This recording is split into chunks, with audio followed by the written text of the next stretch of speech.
Je vous souhaite la bienvenue sur le site du ministère de l'Éducation nationale, sur le plateau du ministère de l'Éducation nationale où depuis déjà 2 jours, j'ai le plaisir d'animer de nombreux plateaux sur de nombreux sujets qui sont abordés dans le cadre, dans la mission de l'Éducation nationale. Alors, nous venons à l'instant de traiter d'un sujet qui est très important, très lourd parfois au sein de l'établissement à gérer, notamment pour les professeurs et pour les équipes encadrantes.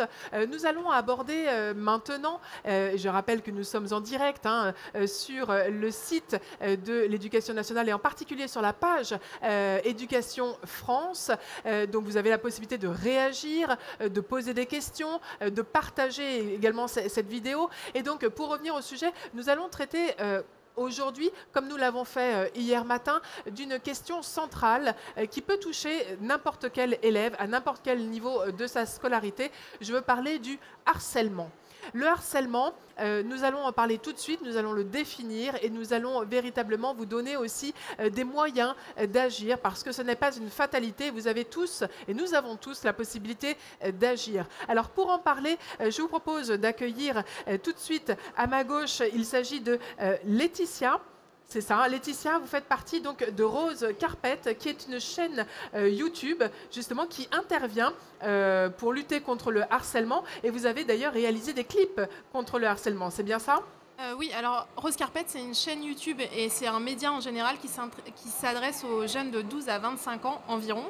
Et le harcèlement, c'est une cause pour laquelle on s'engage depuis plusieurs années. Nous, en fait, la porte d'entrée qu'on a eue sur le harcèlement, en fait, on était on était beaucoup témoins de cyberharcèlement. Donc on a commencé en fait à s'engager contre le cyberharcèlement. Et puis par la suite, on a commencé à s'engager avec le ministère cette fois contre toutes les formes de harcèlement, cyberharcèlement sexiste, sexuel, et voilà, toute forme de harcèlement. On va y revenir. À votre gauche, nous accueillons Iman Aga.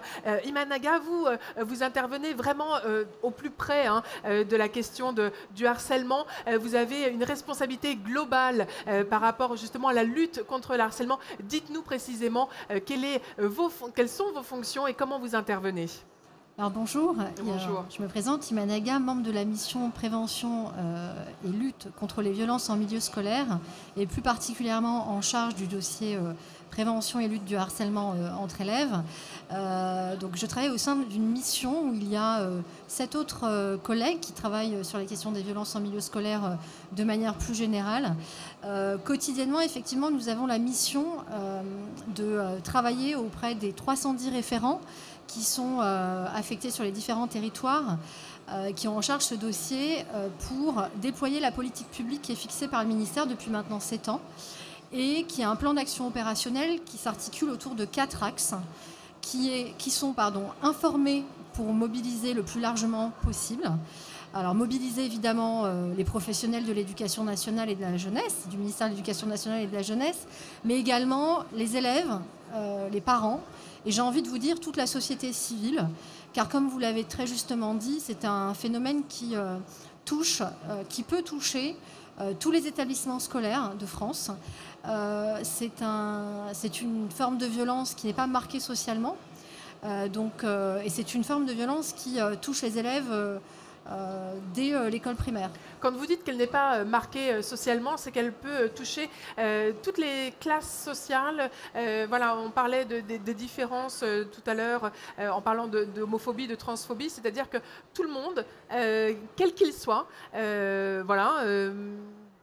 peut être victime de harcèlement. N'importe quel jeune peut, au cours de sa scolarité, faire cette expérience malheureuse qui peut, quand on est en école primaire, commencer par des petites violences, qu'on appelle des petites violences. Qu'est-ce que c'est une petite violence? Est-ce qu'il y a une petite violence? Alors, des petites violences, je m'entends dans la bouche des enfants, c'est une moquerie, sauf qu'il n'y a pas de petit harcèlement. Donc très souvent, ils vont parler de jeu parce qu'ils vont se bousculer, sauf que si on reprend la définition même du harcèlement, on va avoir, alors déjà le redire, c'est une violence, un ensemble d'actions négatives qui va concerner un jeune quotidiennement, qui va se traduire de différentes façons. Donc c'est le côté un petit peu récurrent, régulier. Des moqueries, des brimades, des surnoms, de langue sur le t-shirt pour rire, le vol du cartable en fin de journée, l'enfermer dans les vestiaires, voilà. Des petites choses pour eux, je parle des élèves, qui pour eux vont être un jeu.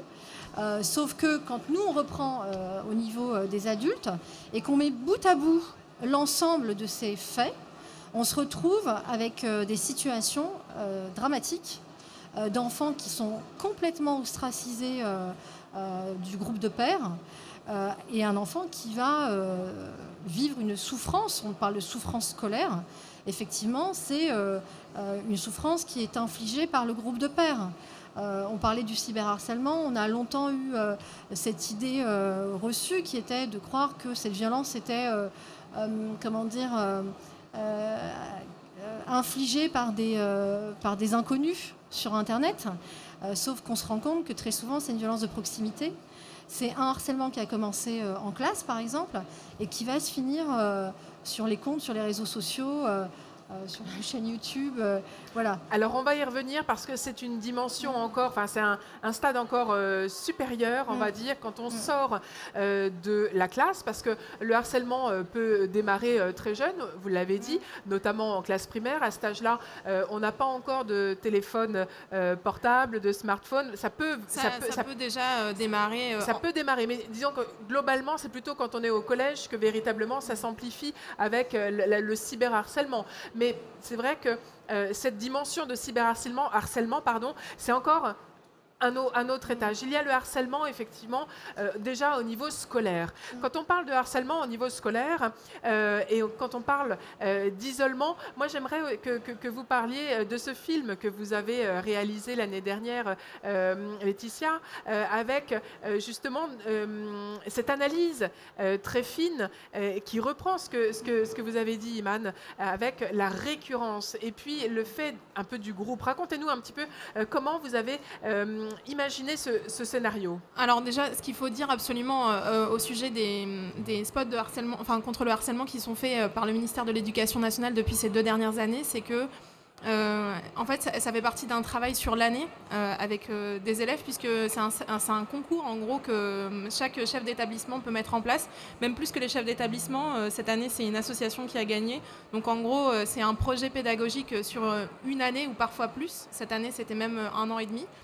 Où les jeunes en fait vont réfléchir à ce que c'est que le harcèlement, comment eux ils vivent le harcèlement dans leur quotidien ou dans le quotidien de leurs camarades, et ils vont essayer de produire un spot en fait de sensibilisation. Donc moi quand j'interviens, c'est pour avec le ministère sélectionner le clip qui sera retourné. Donc en général le ministère a une intention globale, en fait, le besoin de parler de quelque chose, et généralement, puisqu'ils sont très à l'écoute de ce qui se passe dans les établissements, c'est aussi souvent ce sujet-là qui est traité par les élèves et par les professeurs.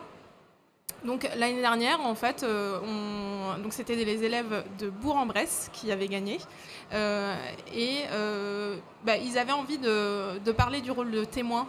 On pouvait voir en fait dans leur vidéo que le témoin était déjà très très mis en avant, Luna, et ils avaient bien saisi que une des portes de sortie pour le harcèlement, évidemment, c'est d'aller en parler à un adulte, mais qu'aller parler à un adulte c'est compliqué, alors que parler à un de ses camarades qui lui n'est pas en train de vivre cet enfer du harcèlement, c'est une première porte de sortie et qui peut permettre d'aller parler à un adulte. Rompre l'isolement. Exactement.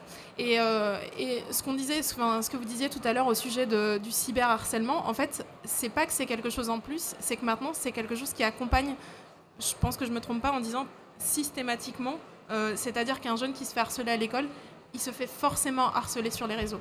C'est indissociable maintenant parce que, en fait, nous, en tant qu'adultes, on ne se rend pas compte à quel point le cyber fait partie de leur vie. C'est-à-dire que nous, on a grandi dans un monde où il n'y avait pas forcément de réseaux sociaux.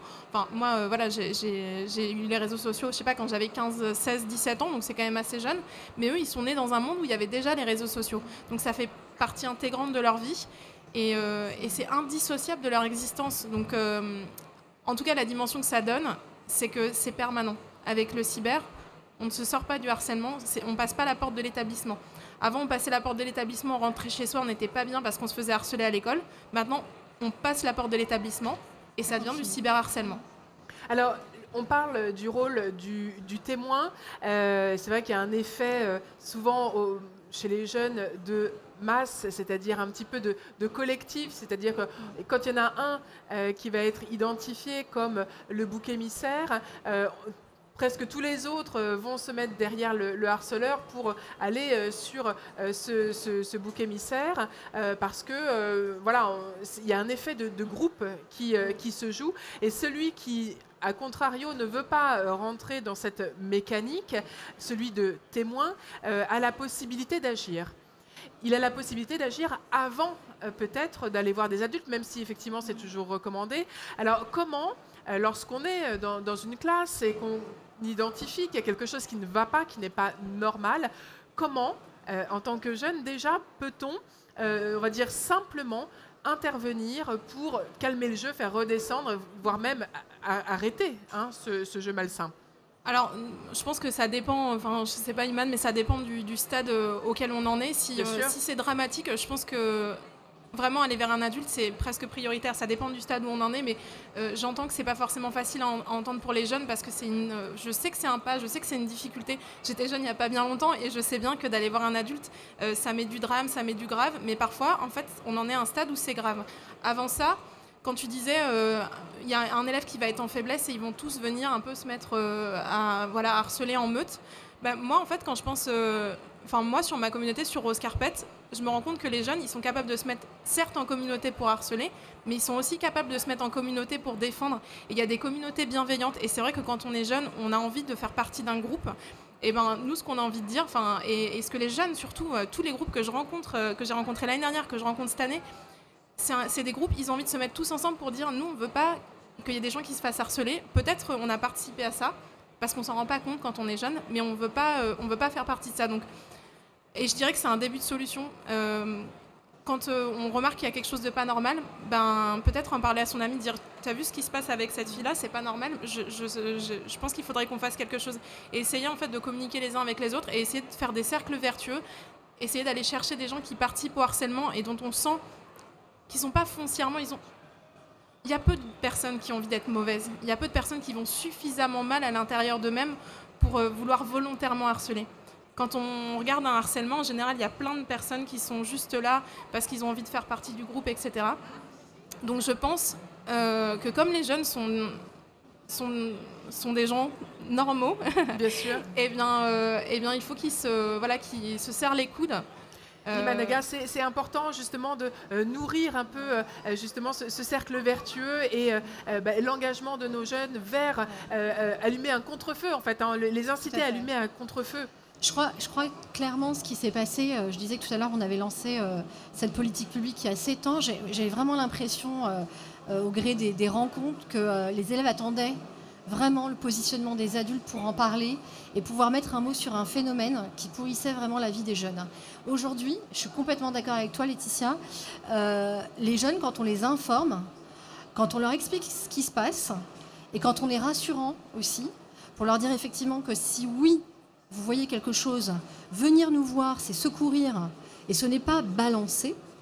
Oui. Parce que très longtemps aussi, c'était une balance, c'était quelque chose de très classique que d'entendre parler de loi du silence.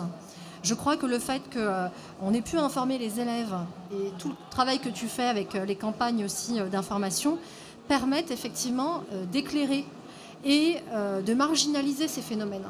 Donc on a nous lancé depuis 2015 les ambassadeurs lycéens contre le harcèlement qui ont un rôle social au sein des communautés pour faire passer les messages de prévention, de lutte contre le harcèlement. Et aujourd'hui, le ministre, depuis 6 mois, a lancé le souhait fort et impulse au niveau des académies la généralisation du dispositif au sein des collèges.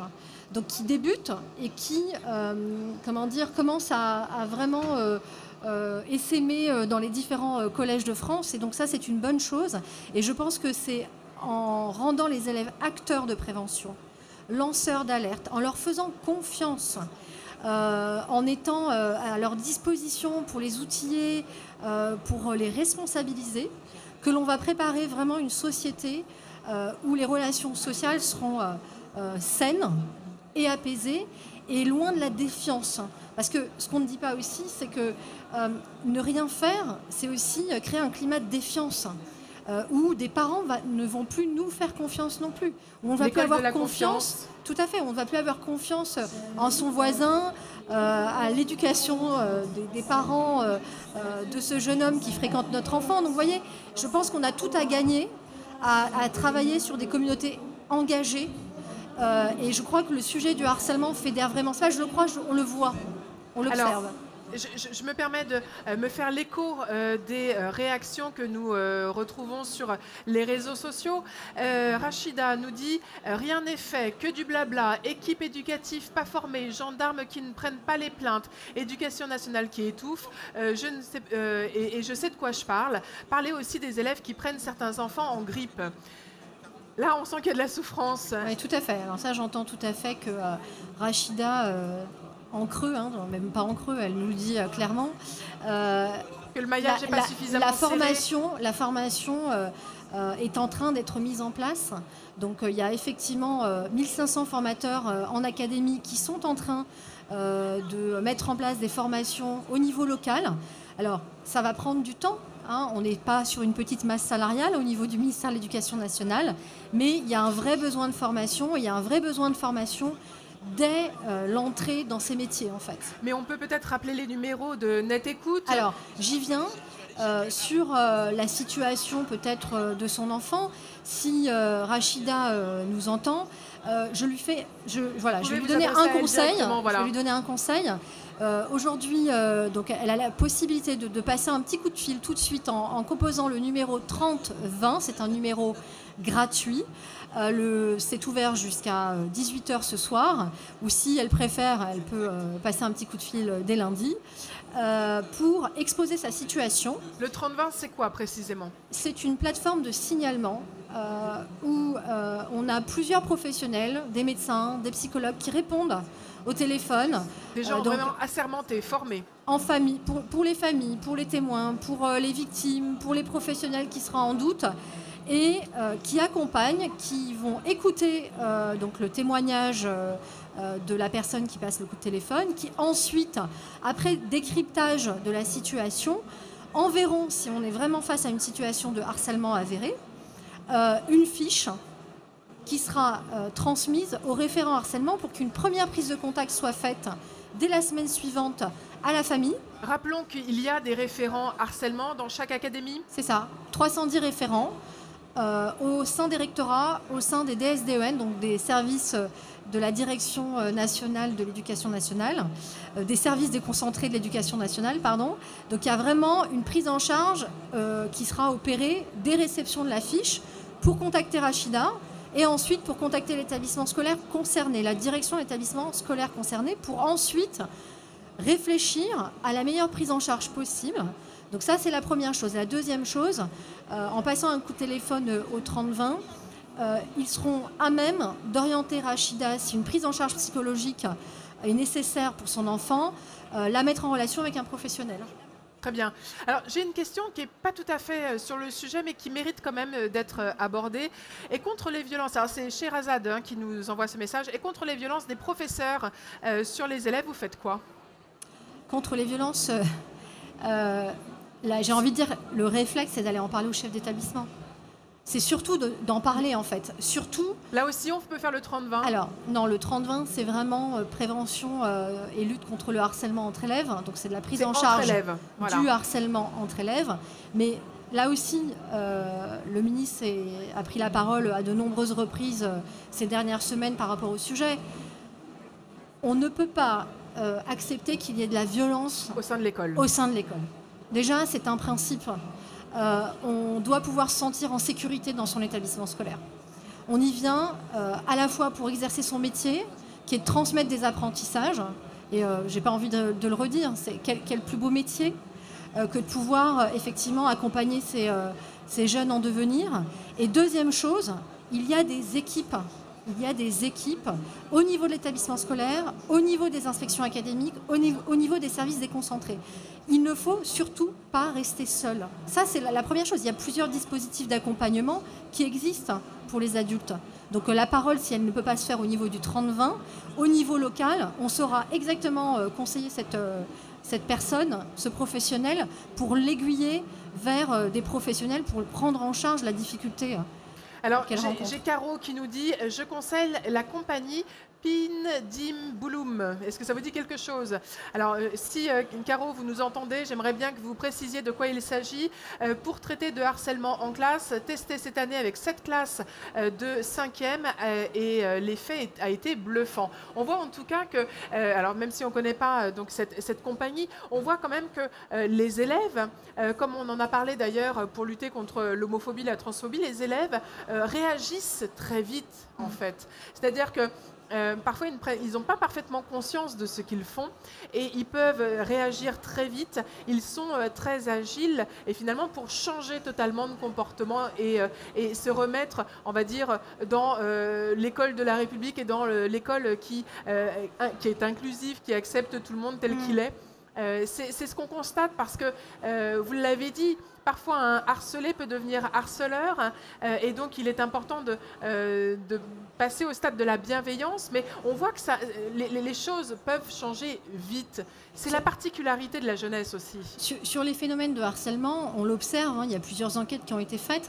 Quand il y a une action qui est conduite au sein d'un établissement scolaire, le harcèlement recule.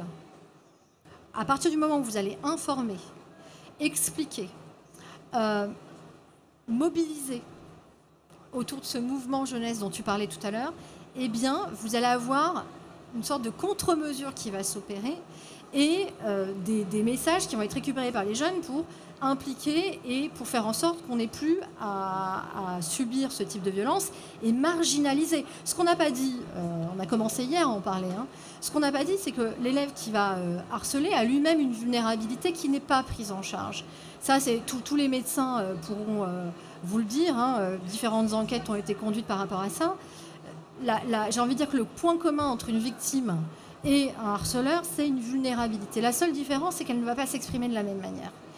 J'ai envie de dire à tous les élèves qui se sentent mal d'aller à la rencontre de l'ensemble des personnels ressources qui sont en établissement scolaire. Vous avez des infirmières, vous avez des assistantes sociales, vous avez des CPE, vous avez votre enseignant. Il y a plusieurs enseignants dans un établissement scolaire. Donc, si vous avez un peu de mal à en parler, vous pouvez faire le choix d'en parler à un assistant d'éducation. Pour faire cesser ce type de violence, il faut vraiment pouvoir se dire que la parole est libre. Et j'ai vraiment envie d'insister sur ce point parce que à chaque fois, c'est quelque chose de très bête qui prend comme ça, qui va être le prétexte pour commencer une situation qui va dégénérer s'il n'y a aucune action de la part des élèves et des adultes qui auront assisté à tout ça. Alors Rachida justement nous répond, elle dit « ça doit être un combat de tous les jours ». Complètement. Voilà, donc en fait c'est la responsabilité de tous. Tout à fait. C'est une responsabilité collective. C'est une affaire de groupe, vous l'avez dit tout à l'heure. C'est une dynamique de groupe qui va s'exprimer de manière négative et qui va faire beaucoup de mal à 1 ou 2 ou 3 élèves. Pour inverser la tendance, effectivement, il faut une réponse collective des élèves et des adultes pour expliquer qu'il ne doit pas y avoir de harcèlement dans les établissements scolaires. Oui, vous souhaitez intervenir, Laetitia. Oui, en fait, en écoutant, je me disais, le harcèlement, c'est pas quelque chose qui tombe sur une classe, en fait. C'est pas comme une maladie. C'est-à-dire que les jeunes sont... en fait, ce qu'on dit aux jeunes, c'est vous êtes responsables du climat dans lequel vous allez vivre. Vous êtes responsable de la bienveillance entre vous.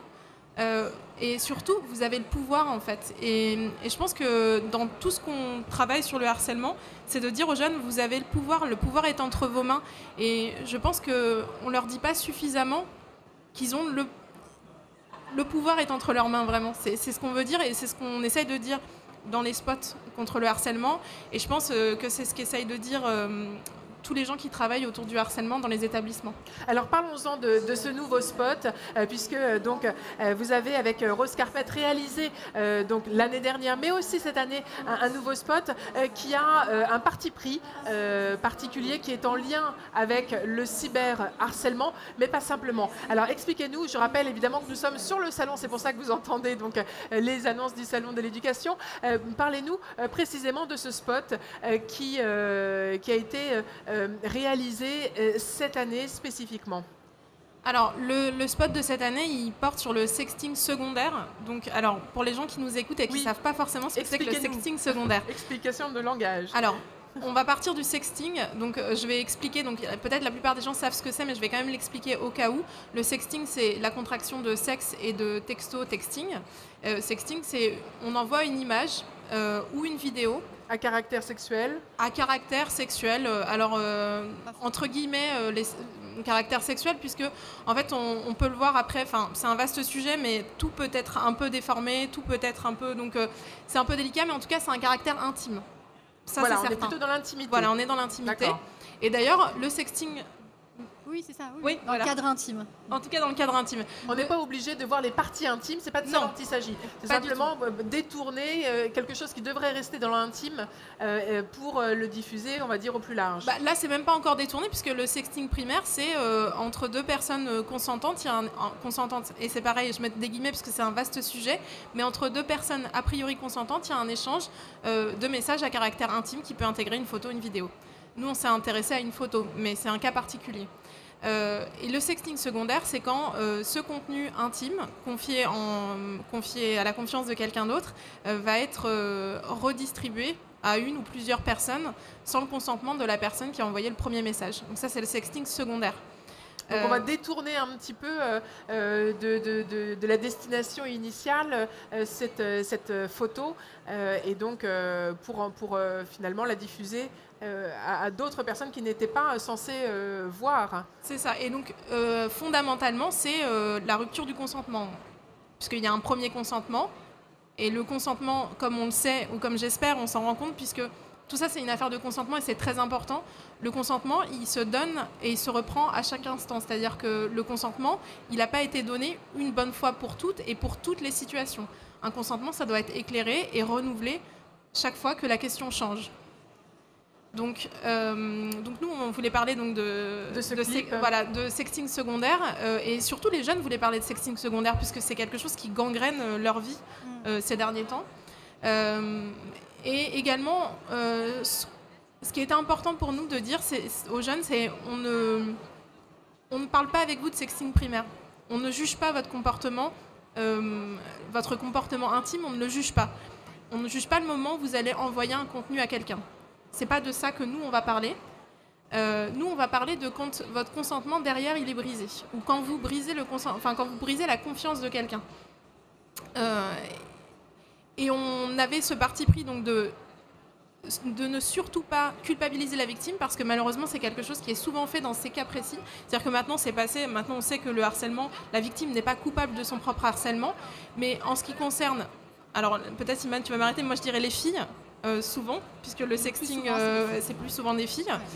En ce qui concerne les filles, quand il s'agit de sexting secondaire, d'un coup on va les culpabiliser, c'est de leur faute. Ce qui arrive c'est de leur faute, elles n'avaient qu'à pas envoyer cette photo, etc. Donc ça, nous on voulait pas parler de ça parce que pour nous c'est pas du tout en fait la question ne se pose même pas. La question elle se pose. C'était pas le sujet. C'était vraiment pas le sujet. Pour nous la question c'est de dire au jeune homme qui va recevoir ce contenu une première fois, d'honorer la confiance qu'on lui a donnée quand on lui a confié cette photo. Donc il y a un travail de responsabilisation. Tout à fait. Du destinataire. Je crois que ce qu'on peut dire, Laetitia, pour compléter et pour prolonger ton propos, c'est effectivement qu'on voulait travailler à la fois sur les responsabilités individuelles, mettre l'accent sur les responsabilités individuelles, mais également faire un travail sur les responsabilités collectives avec cette idée de bien réfléchir avant de repartager. Donc la photo est détournée, je l'envoie parce que j'ai envie de te faire du mal. j'ai envie de... Voilà, il y a rupture de confiance, il y a vengeance, je l'envoie donc à l'ensemble du groupe, c'est ce qui se passe dans le spot. On voit Matt vexé parce qu'on lui a rapporté comme information, donc on est sur de la rumeur, et on le voit envoyer cette photo à l'ensemble de ses contacts. Et donc, tu as, je pense, fait ce focus à la fois sur la photo. On voit Matt réfléchir, voir s'il va envoyer cette photo. Il le fait et on voit ensuite tout le groupe. Donc il y a vraiment deux parties dans ce spot où vous avez une responsabilité individuelle et une responsabilité collective. Et ce que cela a comme conséquence à l'échelle d'un établissement scolaire, c'est qu'effectivement, l'envoi de cette photo va avoir des conséquences sur la vie de l'enfant, mais également sur l'ensemble du groupe, l'institution, et en dehors de l'institution, si on intègre la famille, tous les membres de la famille de cette jeune fille et toutes les autres familles. Donc vous voyez, c'est quelque chose qui va paralyser à un moment donné la vie d'un établissement scolaire, la vie d'une communauté éducative. Alors, je rappelle, Iman Agha, que vous êtes membre de la commission prévention et lutte contre les violences en milieu scolaire et précisément en charge du dossier harcèlement entre élèves au sein du ministère de l'Éducation nationale. Le spot dont on vient de parler à l'instant, donc réalisé par vous, Laetitia, et qui sera donc visible, j'imagine, évidemment sur le site du ministère de l'Éducation nationale. Il sera également visible sur la chaîne YouTube de Rose Carpet. Il est visible sur tous les réseaux de Rose Carpet, chaîne YouTube, Instagram, il est disponible sur Snapchat, enfin, il a été disponible sur Snapchat aussi, sur tous les réseaux que vous pouvez imaginer. Alors comment réagissent justement les internautes, les jeunes, quand ils voient ce spot pour la première fois? Quelle est leur réaction? On a plusieurs réactions différentes. On a beaucoup des jeunes qui regardent notre vidéo qui sont touchés par le destin de Cassandre. Et donc Cassandre, c'est le personnage principal, c'est celle qui envoie la photo, qui est victime du sexting secondaire. Et aussi, on a beaucoup de jeunes filles qui se confient sur cette situation qu'elles ont pu vivre ou qu'une camarade à elle a pu vivre. Et puis aussi, on a la réaction à laquelle on s'attendait un peu, pas qu'on redoutait, mais qui est intéressante d'avoir, c'est encore une culpabilisation de la victime, comme quoi c'est un vrai problème en fait. Et du coup, ce spot, on peut le voir de deux façons. Évidemment que c'est un spot de sensibilisation, mais surtout cette année, ce qu'on voulait faire, et c'est pour ça qu'on a beaucoup travaillé pendant une année avec des experts, c'est en faire un outil de travail en fait pour l'éducation nationale et pour les professeurs et pour tous ceux qui ont envie de changer les choses. Et du coup, cette réaction qu'on a à ce moment-là, pour nous, c'est pas forcément une réaction négative, c'est une réaction et on peut en discuter ensemble. Quand un professeur va montrer cette vidéo et qu'il y a une réaction de culpabilisation de la victime, eh bien c'est bien parce que ça permet d'en parler. Pourquoi vous culpabilisez cette victime? On lève le sujet. On soulève le sujet et on peut... Oui, Iman Agha. Oui, le clip, du coup, tu as pu nous proposer deux formes de clips. Il y a un spot qui est vraiment le spot de communication. Il y a un spot qui a une vocation pédagogique dans une version plus longue, où il est possible pour les enseignants ou tout autre éducateur de faire des focus, des arrêts sur image sur certaines parties du spot et de s'appuyer sur un livret pédagogique qui a été construit par le groupe d'experts, qui est disponible sur le site Non au harcèlement, qui permet vraiment de reprendre toutes les notions, toutes les problématiques qui peuvent être posées au sein du groupe et toutes les interrogations que l'on peut avoir, ce qui va permettre à la fois de faire changer les mentalités au sein du groupe de pairs, mais également du côté des adultes. Je vous invite vraiment à consulter ce guide qui est vraiment très bien fait, où il y a vraiment la possibilité de reprendre à la fois le harcèlement entre élèves, les mécanismes, mieux comprendre les mécanismes, mais également faire tout un travail sur la question des cyberviolences, et notamment le cyberharcèlement, et enfin une troisième partie qui porte sur le cybersexisme et les violences faites aux femmes. Donc on voulait vraiment faire également un focus sur la relation fille-garçon dans ce livret pédagogique. Donc à tous ceux qui s'intéressent à ce sujet, je leur donne rendez-vous sur le site Non Harcèlement. Alors on va rappeler justement toutes ces ressources. Il y a le site non au harcèlement Il y a le 30-20 pour déclarer, signaler un cas de harcèlement, soit dont vous êtes victime ou dont vous êtes témoin. Et puis il y a également le numéro de Net Écoute, c'est encore différent. Net Écoute, le 0800 200 000 qui correspond à... Alors, Justine Atlan sera présente demain pour expliquer le travail qui est fait par ses équipes au sein de la plateforme e-enfance Net Écoute. Donc, quand vous êtes victime de sexting non consenti, par exemple, et que vous êtes victime de commentaires injurieux, de photos détournées, vous pouvez contacter le 0800 200 000. Je tiens à le dire, j'informe toutes les familles que c'est un numéro vert, numéro gratuit. Le simple signalement de cette agression en ligne à Net Écoute va permettre de déclencher une procédure de demande de retrait. Donc là, on est vraiment sur la question du cyberharcèlement. Tout à fait.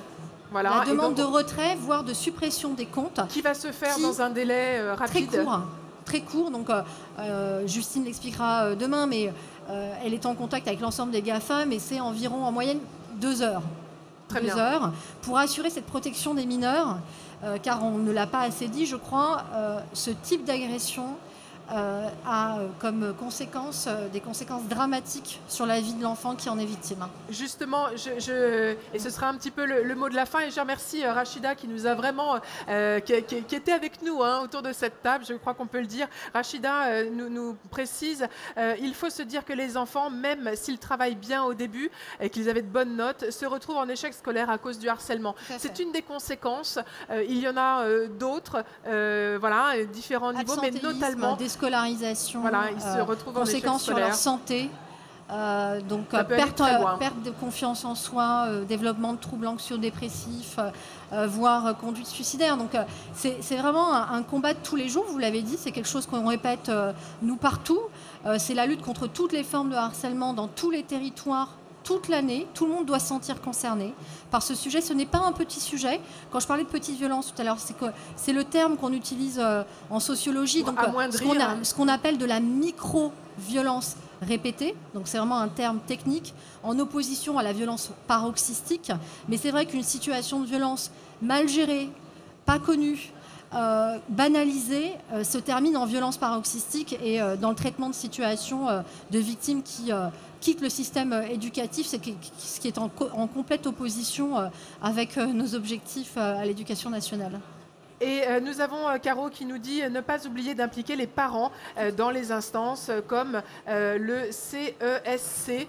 J'imagine Comité d'éducation à la santé et citoyenneté. Voilà, leur regard est très utile. Tout à fait. Et la coéducation est nécessaire dans le domaine des politiques à la citoyenneté.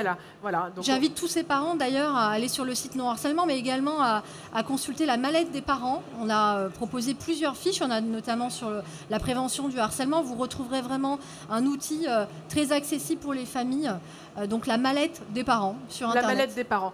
Eh bien écoutez, on va se retrouver évidemment demain pour parler de harcèlement et ce sera à 15h15.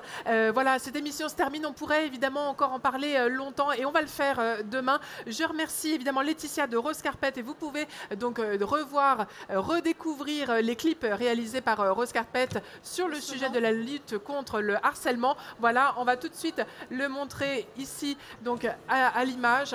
Une photo, c'est perso, la partager, c'est harceler. C'est le slogan, la photo, c'est perso, la partager, c'est harceler. Merci Imanaga, je rappelle que vous êtes membre de la commission de prévention et de lutte contre les violences en milieu scolaire, en charge du dossier harcèlement entre élèves au sein du ministère de l'Éducation nationale. Merci à toutes les deux. Merci à nos internautes d'avoir activement participé donc à cette émission. Et puis je vous donne rendez-vous à 15h15 pour parler des évaluations, notamment des évaluations de seconde. Et puis ensuite, on parlera à nouveau du service civique. Merci de nous avoir suivis. Je vous donne rendez-vous à tout à l'heure. À bientôt.